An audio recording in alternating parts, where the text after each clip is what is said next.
Chapter 9. Sidements and engagements multiplied with us. One and another had visitors from the city, and we were sent for to tea or to spend the evening. Stuart was asked everywhere as well. Lewis came down the next day and sat in the hall with us, where we were sewing as usual. Then on Thursday we went to the Chichells. They sent the carriage over early, before we were ready, indeed. Lewis eyed the soft cushions wistfully. "Oh," I spoke out before I thought, "but I was glad an instant after if you would spare a few moments, if you would take an invalid a short drive." "With pleasure, miss." "The sick young man, I suppose?" "Yes, and I ran to beg Papa to help him out." Lewis was delighted, I could see. They drove down the quiet street, where the trees met overhead. Quaint and old-fashioned, with great gardens, many of the houses being owned by widows, or elderly people whose children were married and gone. Less than a quarter of a mile away the road curved, and in this little three-cornered space stood our pretty grey stone church, the shady side covered with ivy. "It was delightful," said Lewis on his return. "But I never thought of the great liberty we were taking." "Do not fret about that," I made answer gaily. "Be just as good as you can, while I am gone." I was glad they had asked no one else at the Chichells. The Maynads had been over the day before. Miss Churchill received us very cordially. I explained what I had done, and made a small apology. "My dear child, I am pleased that you thought of it," returned Miss Churchill. "Why, we might send over almost every day. I am glad he is improving so nicely. It would be a charitable work for me, Aunt Esther.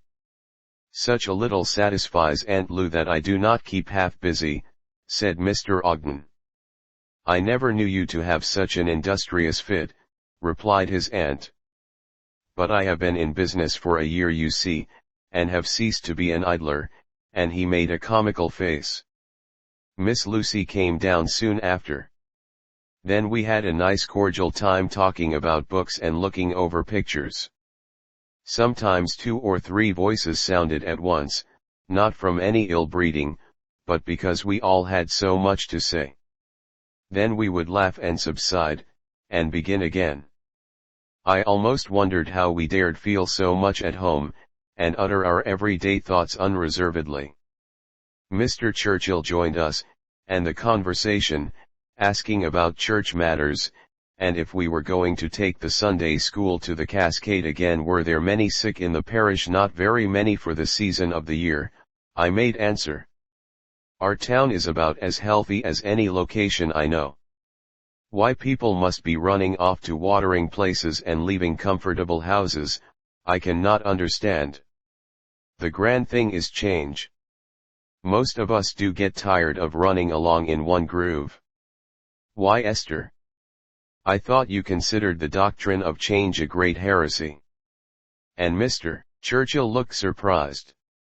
"I have been thinking lately that we might make our lives too narrow, too self-satisfying. So if we get outside we may have our ideas broadened, and find something new to do, or if we are dissatisfied with our surroundings, we may come back quite content. Do you want to go anywhere?" "Not just now." Fan and Lucy had been talking over the picnic. "Can't we drive there in the afternoon?" she asked of her brother. "I should like to see a crowd of happy children." "Are you going, Winthrop?" "I expect to be field marshal. Miss Endicott has engaged my services at an enormous salary. You will be able to tell me by a blue ribbon around my left arm, and a primrose in the lapel of my coat. I am to see that the rear guard is prompt at dinner." He looked at me very soberly, and the others glanced in the same direction. I could not help blushing to the roots of my hair, and exclaiming, "Why, Mr. Ogden, Aunt Lucy will tell you that I have a great deal of executive ability." They all laughed. The tea table was exquisite as usual. Afterward we had music, Fan and I singing duets, or Mr. Ogden joining us with a very promising tenor voice. "Can we not all sing?" asked Fanny presently. "Let me play some familiar hymns." Mr. Churchill came and stood behind her, watching the graceful fingers that dropped such soft, sweet notes. As if he could not resist, he added his bass voice, and then we had quite a choir. "Young ladies, you have given me an exceedingly pleasant evening," he said as we were preparing to leave. "I hope it may soon be repeated." Winthrop and Fanny laughed at each other all the way home. They were not a bit sentimental, and I felt quite relieved. Since the Churchills were so cordial about it, why should I worry? He came over the next morning with the barouche and 2 horses to take out Mr. Duncan. "You didn't ask such a favor for me?" and Louis' eyes almost flashed. "I did not ask anything, or even hint." "Why can you not go and enjoy it?" "I don't choose to be patronized. I think this was Mr. Ogden's own planning. You will like him, I am sure." "Oh, please go," I entreated. In the meanwhile Winthrop had been admiring the baby and bantering someone else to fill up the carriage. Oddly enough, Mama consented to take Edith. When Louis heard that, he made no further objection. The result of this was that Winthrop came back and stayed to dinner. We were all going to the Fairleys to tea and croquet. And Fan absolutely sent him home, or I believe he would have stayed until we started. Mama liked him. Stuart pronounced him jolly, but Louis withheld his verdict. I must confess that I admired him ever so much. You could get on with him so nicely. I was very glad that Fan did not monopolize him during the evening. Dick appeared quite elated with her notice of him. It was moonlight and we walked home together, but somehow then Dick fell to my share. The next week we hardly had a moment to breathe. What with our engagements and getting everything in train for the picnic, we were as busy as bees. The aristocratic part seldom joined us, but Papa always obeyed the scriptural injunction. The lame, and the halt, and the blind were hunted up, the whimsical old people who would not go without a special invitation, the poor who were sure they had nothing to wear, and the children who were always ready, but needed getting in order. Mama remained behind with baby and Louis. I was to act for her as well as I could. The stronger portion of the community were to meet on the church green and march in regular order. Fan had beguiled Dick fairly into taking Jenny Ryder and her mother, who was quite disabled from a stroke of paralysis 2 years before. All the others were to go in wagons or stages or wheelbarrows, she said. Winthrop came over and helped us manage the children. At 9 we took up our line of march under the shady trees. There was a shorter way in the sun, but we had time enough. This road wound round the hilly district, crossed the river once, and then seemed to lose itself in the woods. At least there was the hill and the trees on one side. Here a craggy declivity stood out bold and brown amid the waving green. Ferns and wild flowers grew in the clefts, or shrubs with precarious footing. A spur of the creek ran along the height, and presently began to find its way down through a sort of sloping river, purling over rocks and stones and fallen trees, and in 2 places pouring down a precipitous pathway, making very pretty falls, the larger one at least 10 feet high. Then it ran off and joined the river. There was one lovely nook, though art had assisted nature here. A clearing had been made years ago, and now the turf of clover and grass was like velvet. It was a small basin between the mountains. Down one side of it came the cascade, wandering off through the woods in curves that made a picturesque way. The place was used considerably for pleasure parties, and kept in tolerable order. The committee had been down the day before, put up swings, made some long tables and seats, and given the place quite a homelike air. The walk was beautiful with varied scenery, fresh, crisp air, and clearest of skies. Mr. Ogden made acquaintance with Mr. Trafton, our superintendent, in about 5 minutes, and they marshaled the children in a jolly fashion. All heavy baskets and bundles were put in a great farm wagon, and we had nothing to do but march along triumphantly to the carol of the birds. The youngsters were wild, of course. They shouted at a little gray squirrel which ran along the path, they gave sundry shrill whistles that exceeded the birds, they laughed and chattered, stepped out of line to gather wild flowers or pick up some uncommon pebble, beginning their day's pleasure at the very outset. But Papa did not care. Indeed, he was as merry as any of them. I thought several times how Stephen Duncan would have liked it. I wondered what should have brought him so plainly before my mind on this particular day. Through winding ways we trooped. Over beyond there were broad meadows and waving cornfields, scattered farm buildings and cottages, with a bit of road, gleaming dusty white in the sunshine, the river broadening into lakes or bending abruptly, and nearer, the changing glooms and shadows, the points of the hills in blue and purple and bronze. All the air was so clear and sweet, it sent the rushes of warm blood to heart and brain, and then to very finger ends. The infantry, as Winthrop called it, reached the ground a long while first. We had to disband and the children ran around as if they had never seen a bit of country before. Shawls and baskets were stowed in out-of-the-way corners or suspended from trees. Some of the hardier boys pulled off shoes and stockings, preparatory to having a good time. As for us elders, we began to straighten out our affairs and set up for housekeeping. There were so many lovely people. Miss Oldways, who taught the Bible class of larger girls in her soft, pearl gray dress, and ribbon of the same shade on her bonnet, with a bit of pale blue inside. She was always so sweet and ladylike. She and her widowed sister, Mrs. Bromley, kept a little thread and needle store in the village, and, though they were business women, I did not see that it detracted in the least from their refinement.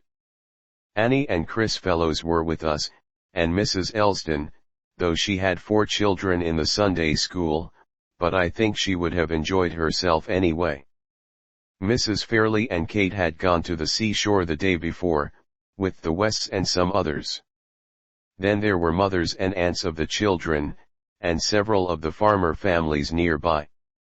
We had stowed our luggage in a cool, shady place and sent the wagon home when the caravan arrived. Old ladies who could not have walked, but were in holiday white apron and kerchief, or best gingham dress, and some with their knitting. We placed shawls on the mossy rocks or benches, and seated them. "Here is your precious cargo," said Dick to Fanny. "Come and welcome them." "Oh, Mrs. Ryder, I am so glad you could come. I couldn't if it had not been for you, dear. You are always thinking of something pleasant." I was so surprised when Dick told me. He was Dick to almost everybody, for his father was a plain, sociable farmer, and the son had grown up with the village boys. It was a great mortification to Mrs. Fairley that he did not want to go to college and liked farming. But then Kate kindly took cultivation enough for 2. "What will you do with her?" asked Dick, lifting her out in his strong arms. "Right here, oh Jenny." And she went on making a soft corner. Dick put Mrs. Ryder in it. The neighbors crowded round, glad to see her out. A pale, sweet, motherly-looking woman, who had been very handsome in her day, and now her cordial thankfulness was good to behold. "You are just splendid," Fan whispered to Dick. We all liked Jenny Ryder ever so much, and felt a peculiar interest in her, beside. 2 years ago, or it would be in September, after Jenny had graduated with honors, she obtained a situation in an excellent school some 20 miles away, where she could only come home every Friday, but then the salary was too good to be declined. Just after she had taught 2 months, the stroke had fallen upon her mother. A cousin who had always lived with them was taken ill with a fever and died. For weeks Mrs. Ryder lay between life and death. Jenny was compelled to relinquish her school. It was a sore disappointment, for she loved teaching. But by spring Mrs. Ryder had partially recovered her health, yet her limbs were well nigh useless. She would hobble around a little with crutches, but Jenny knew that it would never do to leave her alone. They owned a small cottage and garden, but the sickness had made sad inroads in the little fortune. Jenny felt compelled to earn something at home, so she bought a sewing machine and did fine work. I suppose every town or village thinks it must draw a line somewhere. There were the exclusive West Side people, who only expected to exchange calls with each other. There were the rich people who had been poor 30 or 40 years ago, and then there was the circle who wanted to get on and up, by pushing others down and clinging to the skirts of those just above them. Somehow Jenny Ryder was pushed down. The richer girls who were at the academy with her dropped her by degrees when she sewed for their mothers. One and another left off inviting her out to little sociables, or croquet. I think she felt it keenly, but she made no complaint. She had so many pretty refined ways and accomplishments. If she had been in a city she could have made them useful, but here all the places were filled. She painted in watercolors, drew in crayons, that were almost equal to chromos, made moss baskets and ferneries and picture scrapbooks, and had their house looking like a little fairy nest.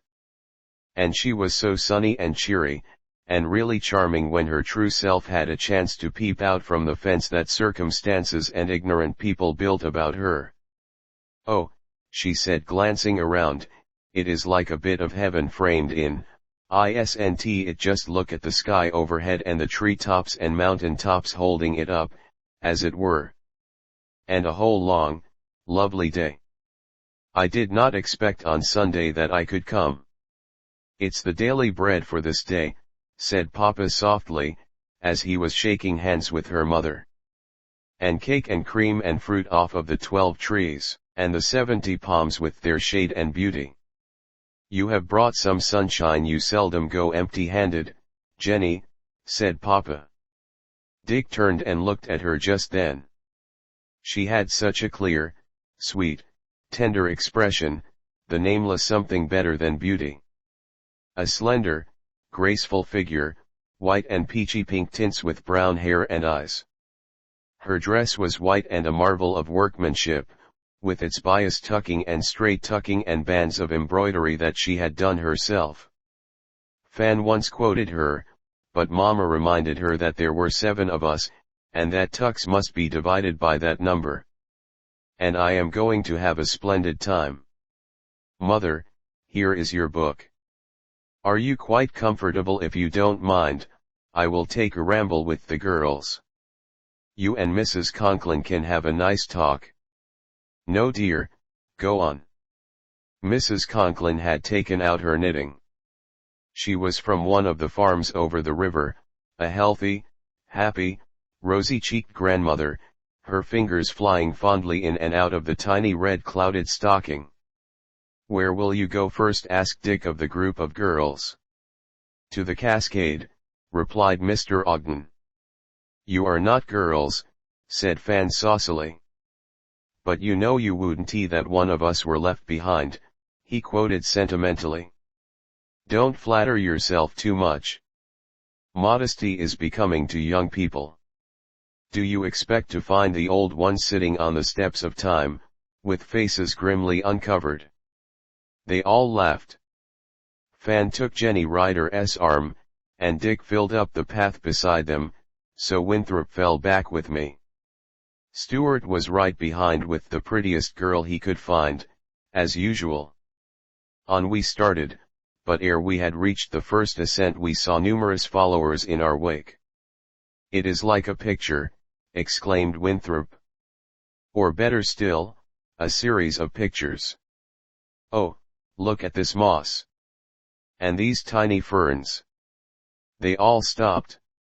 How beautiful it was in this wide, glowing, redundant life, the trailing riotous vines, the long streamers of last year's Aaron's beard, the rustling of the leaves and the rippling, tinkling sound of the water. How curious, said Jenny. That is a walking fern. Ah, you know it, and Winthrop glanced up in a pleased fashion. I have a fern bed at home. I like them so much. And these grow in such a peculiar manner. And she has the cunningest winter ferneries that you ever saw, Mr. Ogden, declared Fan. I like them too. They always give me a peculiar sensation of the quiet and shade in which they grew. They are like the Quakers, never surprising you by any gaudy freaks of blossoming. Oh, were any of you here a month ago? I came for rhododendrons one day, Jenny answered. That was what entered my mind. What crowds and crowds of trees. I am generally here in August, so I miss that. How perfectly glorious they must be. What colors? Pure white and pale, blossomy pink. Those are my favorites. I sometimes think I was meant for a country life. I like the growing and blossoming, the ripening, and the fruit. Autumn rounds everything so perfectly. Yes, said Dick, there is always a great richness in autumn. The smells of the drying fields, of the stacked corn, the apples, and pears and grapes. And the leaves all aglow, the chestnuts full of yellow burrs. You ought to come then, Mr. Ogden. I believe I will. Can we all go nutting, that is after the frosts, though? Yes, late in October. Oh, look. We had been going on for a few moments, now we paused again. It was so all the way up. Something to see and to feel, to pause and drink in with all one's soul. Here a rock sculptured and set as if by an artist hand. Richest moss, great, feathery fronds, pellucid waters, breaks of sunshine, and haunts of deep gloom. Now we were serious, then we laughed gaily at some quick jest. It takes so little to amuse when one is young and happy. We passed the stream at length and went on to the mountain top. What a fair outlying prospect! There was the village below, the church spires, some tall factory chimneys, and beyond it all mountains again. I thought of the hills standing about Jerusalem, and the Lord everywhere, standing about his people. Oh, exclaimed Fan at length, we must go back. Who will get our dinner?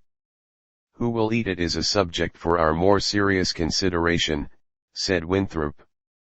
And if, when we get there, the cupboard is bare, that would be a dire misfortune. By the time we reach the bottom again, we shall be as hungry as bears. You might comfort yourself like the old man of Kilkenny. How was that? Inquired Winthrop. Stuart's eyes twinkled with their fun-loving light as he began.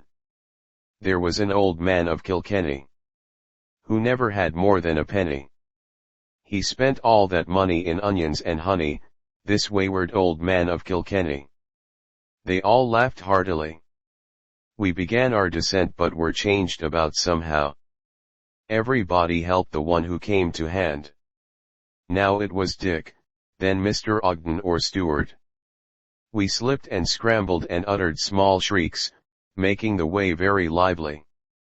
See here! Exclaimed Winthrop, a wild rose and buds, I think them so especially beautiful. Who is Queen of the May to be crowned? You are too late, laughed Fan, May has gone. Queen of Midsummer, then. Miss Endicott, accept this late treasure. Let it blossom and wither on your heart, sweets to the sweet. This was to Fan. Her blue eyes laughed saucily. The sweet in both cases being about alike, she made answer. He gave it to her in a mock sentimental fashion, just as his speech had been. She fastened it in the bosom of her dress, making a sweeping courtesy. A strange flash glowed over Dick Fairley's face. I do not think anyone else observed it, but it sent my heart up to my throat in a moment. I understood with a kind of secret sense that it was both love and jealousy. Then I glanced at gay laughing Fan. Did she mistrust? I felt strangely, sadly wise, as if in 5 minutes I had grown years older.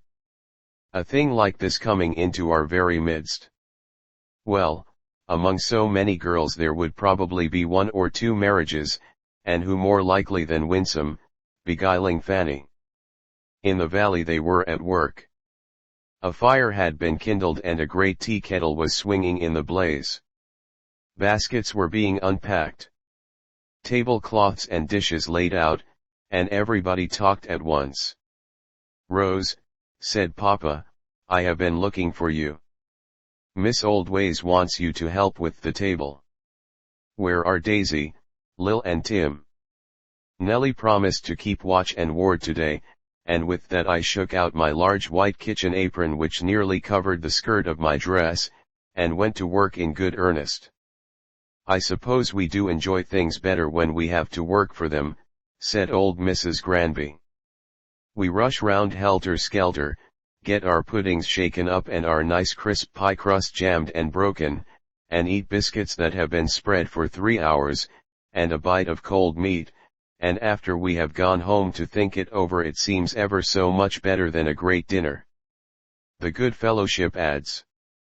I never go on a picnic but I think of the apostles having all things in common," returned Miss Oldways. "Yes," said Papa, "they gave of their time and interest, and love, as well. It was not merely a little money. They brought in the whole family and bestowed with the open-handed tenderness that blesses the giver as well." I heard snatches of their talk as I ran onward, and snatches of other talk. Here were sandwiches dripping with jelly, that had somehow been upturned in the basket.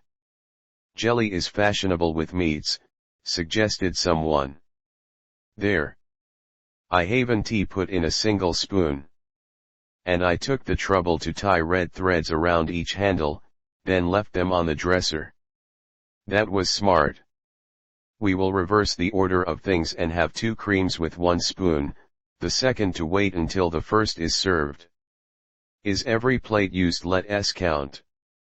All the elders must come first 30, 31, and the young girls wait on the table 38. It is but fair that their mothers should have the best once in a while. 61. Now ring the bell. They filled up the first table, putting a little child in here and there. The tea and coffee steamed out their appetizing fragrance, and as we had no vases, we placed mounds of fern, grasses, and wild flowers on the table. Everybody ate and drank and had a good time. The dishes were washed, wiped, and put on again, the children summoned, and after a while all had been feasted. Then there was a general clearing away, except at one end of the long table where the fragments were collected for those who might get hungry by and by. Please follow the next chapter and please press subscribe and share. Thank you very much.